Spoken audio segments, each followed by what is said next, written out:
Hello students, आपका new chapter है परमाणु की संरचना तथा स्पेक्ट्रमों की उत्पत्ति। इसमें आपका फर्स्ट टॉपिक है रदरफोर्ड का अल्फा कणों के प्रकीर्णन का प्रयोग। ठीक है, रदरफोर्ड ने अपना परमाणु मॉडल दिया था और उन्होंने अल्फा कणों के प्रकीर्णन पर अपना प्रयोग किया था।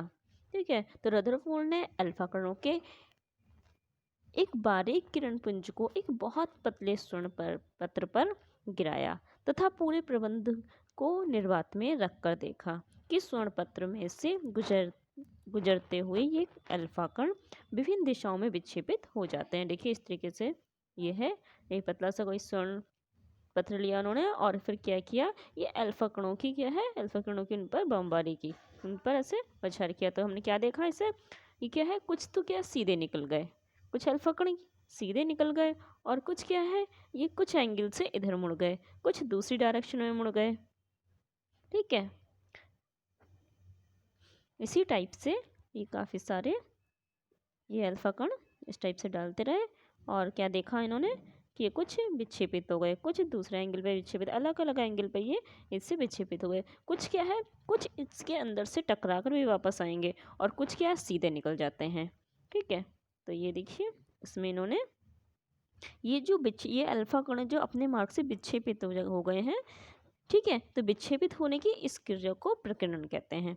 रदरफोर्ड ने अपने इस प्रयोग में निम्नलिखित तथ्य प्राप्त किए। ठीक है, इसमें फर्स्ट है, इसमें अधिकांश अल्फा कण स्वर्ण पत्र से बिना विक्षेपित हुए सीधे पार निकल जाते हैं। ठीक है, इससे रदरफोर्ड ने यह निष्कर्ष निकाला कि परमाणु का अधिकांश भाग अंदर से खोखला है, क्योंकि क्या हुआ, ये बिना विक्षेपित हुए कुछ क्या सीधे निकल गए। इनका मतलब क्या है, ये अंदर से खाली है परमाणु। और उन्होंने सेकंड निष्कर्ष ये निकाला, प्रत्येक परमाणु का समस्त द्रव्यमान इलेक्ट्रॉनों के द्रव्यमानों को छोड़कर तथा समस्त धनावेश परमाणु के केंद्र पर 10⁻⁻15 मीटर त्रिज्या के सूक्ष्म गोलाकार स्थान में केंद्रित रहता है। ठीक है, जिसे नाभिक कहते हैं। ठीक है, ये क्या है, परमाणु का समस्त द्रव्यमान क्या है, समस्त धनावेश परमाणु के केंद्र पर केंद्रित रहता है। ठीक है, तभी तो वो बीच वाले पोर्शन से क्या है, वहां से अल्फा कण टकरा कर वापस आ जाते हैं। वापस तभी आएंगे, अल्फा कणों पे क्या होता है, पॉजिटिव चार्ज होता है और ये टकरा कर वापस आ रहे हैं, इसका मतलब अंदर भी क्या है, पॉजिटिव चार्ज है, तभी ये टकरा के वापस आ रहे हैं। नेगेटिव चार्ज होता तो वो अट्रैक्ट कर लेता, बट बीच में से टकरा कर वापस आ रहे हैं, इसका मतलब है अंदर भी पॉजिटिव चार्ज है इसके वहाँ पर केंद्र पर। ठीक है जी, जहाँ पर ये पॉजिटिव चार्ज है अंदर केंद्र पर, इसको हम नाभिक कहते हैं। नाभिक के चारों ओर 10⁻⁻10 मीटर कोटि की त्रिज्या वाले खोखले गोले में इलेक्ट्रॉन वितरित होते हैं।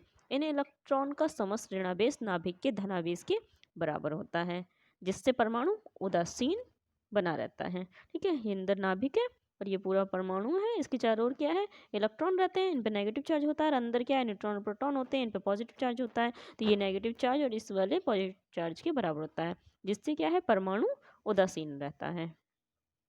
इलेक्ट्रॉन नाभिक के चारों ओर भिन्न भिन्न वृत्ताकार कक्षाओं में चक्कर लगाते हैं। इसके लिए बल अभिकेंद्र बल नाभिक तथा इलेक्ट्रॉनों के बीच लगने वाले स्थिर वैद्युत बल से प्राप्त होता है।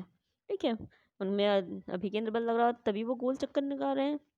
इलेक्ट्रॉन नाभिक के चारों ओर चक्कर लगाते रहते हैं, उनमें क्या होता है, अभिकेंद्र बल होता है। वो अभिकेंद्र बल कहाँ से प्राप्त होता है उन्हें, नाभिक तथा इलेक्ट्रॉनों के बीच लगने वाले स्थिर वैद्युत बल से प्राप्त होता है। इस रदरफोर्ड की कुछ कमियां थी। ठीक है, रदरफोर्ड परमाणु मॉडल की कमी। ठीक है, इनकी कमियां, दो कमियां थी इनकी।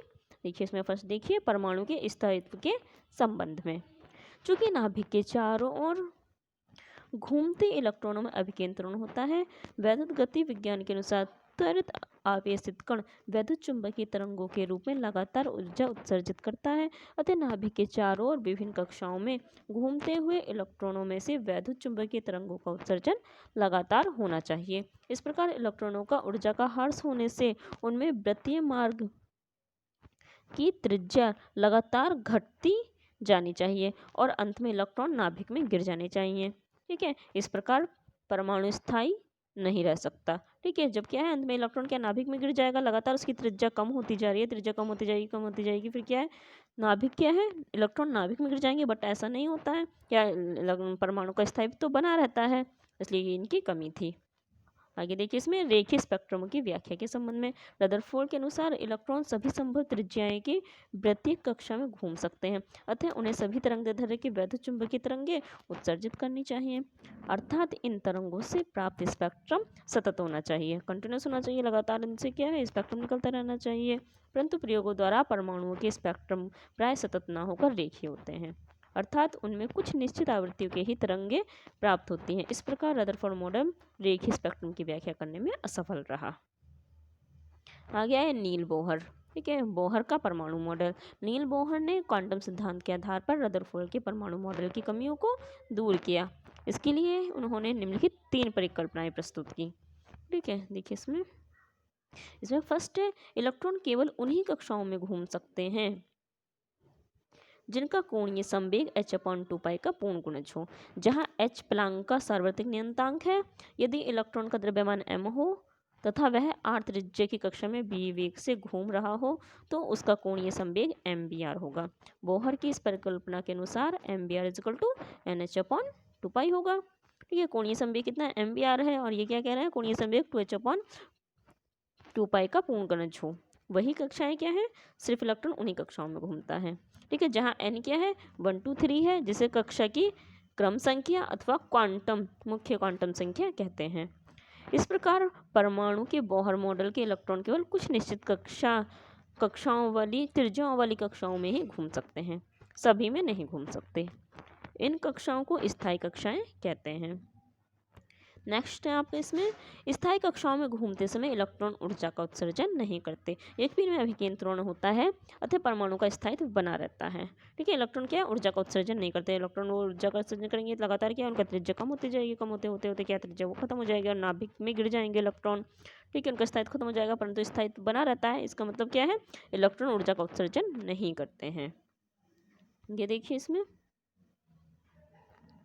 जब परमाणु को किसी कारणवश बाहर से ऊर्जा मिल जाती है तो उसका कोई इलेक्ट्रॉन अपनी निश्चित कक्षा को छोड़कर किसी ऊंची कक्षा में चला जाता है। ठीक है, जैसे कारणवश यहाँ से इसको इलेक्ट्रॉन को एनर्जी मिल गई तो ये क्या होगा, ऊपर वाली कक्षा में चला जाएगा। ठीक है, परमाणु की यह अवस्था उत्तेजित अवस्था कहलाती है।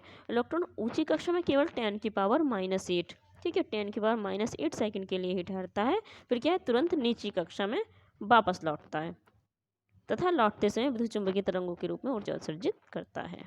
ठीक है, ये क्या है, केवल 10⁻⁻8 सेकंड तक ऊपर रुकता है, फिर वापस अपनी कक्षा में आ जाता है। यदि ऊंची कक्षा में इलेक्ट्रॉन की ऊर्जा E2 हो तथा नीची कक्षा में E1 हो तो उत्सर्जित तरंगों की आवृत्ति V निम्नलिखित समीकरण के अनुसार होगी। ये हम जानते हैं कितनी होती है एनर्जी, h नहीं होती है। ठीक है, ऊंची कक्षा में कितनी है, कह रहे हैं E2 है और नीची वाली में E1 है, तो E2 - E1 करेंगे। यहाँ से अगर न्यू इक्वल टू हम निकालें तो क्या h अपॉन में चला जाएगा, तो न्यू इक्वल टू आ जाएगा E2 - E1 अपॉन h। इस समीकरण को बोहर का आवर्ती प्रतिबंध कहते हैं। नेक्स्ट आपका इसमें हाइड्रोजन स्पेक्ट्रम। ठीक है, देखिए इसमें हाइड्रोजन परमाणु के लिए ऊर्जा स्तर आरेख निम्नलिखित चित्र में प्रदर्शित है। ये देखिए इसमें, जब क्या है कोई हाइड्रोजन परमाणु किसी ऊपर वाली कक्षा से, ठीक है किसी ऊपर वाली कक्षाओं से फर्स्ट एनर्जी स्टेट, ये n=1 है, ये है फर्स्ट एनर्जी स्टेट है। ठीक है, किसी ऊपर वाली कक्षाओं में से फर्स्ट एनर्जी स्टेट में आता है तब क्या है, इसे लाइमन श्रेणी कहते हैं। इसके लिए n की वैल्यू 1 होती है। ठीक है, और ये जिस भाग में आके गिरती है इसको पराबैंगनी भाग कहते हैं। इसकी एनर्जी यहाँ पर होती है -RH/n²। n की वैल्यू यहाँ पर कितनी है, 1 है। फर्स्ट स्टेज की बात कर रहे हैं तो ये यहाँ पर ये देखिए ये 1 हो जाएगा n² की वैल्यू। ठीक है, जब परमाणु क्या है, हाइड्रोजन परमाणु किसी ऊपर वाले ऊर्जा स्तर से सेकंड वाले ऊर्जा स्तर में आता है। ठीक है, ये सेकंड ऊर्जा स्तर है, इसमें आता है तब क्या है, इस श्रेणी को कहते हैं हम बामर श्रेणी और इसकी एनर्जी होती है -RH/2²। ठीक है, इसको कहते हैं हम दृश्य भाग। ठीक है, जब हाइड्रोजन परमाणु क्या है ऊपर वाले अपर स्टेट से क्या है एनर्जी लेवल से थर्ड वाले एनर्जी स्टेट में आता है, इस थर्ड वाले स्टेट में आता है तब इसको कहते हैं पाषाण श्रेणी। ठीक है, और इस भाग को कहते हैं अवरक्त भाग। इसी प्रकार जब फोर्थ वाले ऊपर वाले स्टेट से एनर्जी स्टेट से फोर्थ वाले स्टेट में आते हैं, एनर्जी स्टेट में आते हैं तो इसको कहते हैं ब्रैकेट श्रेणी, और ऐसे ही जब फिफ्थ वाले में आते हैं तो इसको कहते हैं फुंड श्रेणी। इस प्रकार से हमारी ये 5 श्रेणियाँ प्राप्त होती हैं। फर्स्ट होती है लाइमन श्रेणी, फिर बामर श्रेणी, पास्टियन श्रेणी, ब्रैकेट श्रेणी एंड फुंड श्रेणी। ठीक है, इसको देखिए लिखेंगे इस टाइप से। लाइमन श्रेणी फर्स्ट वाली श्रेणी है। इसमें जब कोई परमाणु किसी ऊंचे ऊर्जा स्तर से पहले ऊर्जा स्तर में लौटता है, मतलब n की वैल्यू यहाँ पर कितनी है 1 है, और n2 की वैल्यू कितनी है 2 3 4 5 एंड सो ऑन आगे तक चलेंगी ये। ठीक है, तब उत्सर्जित स्पेक्ट्रम की रेखाएं परावैंगनी भाग में मिलती हैं।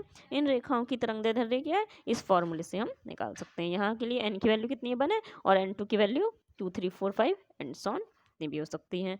ऐसी ही हमारी क्या है बामर श्रेणी है।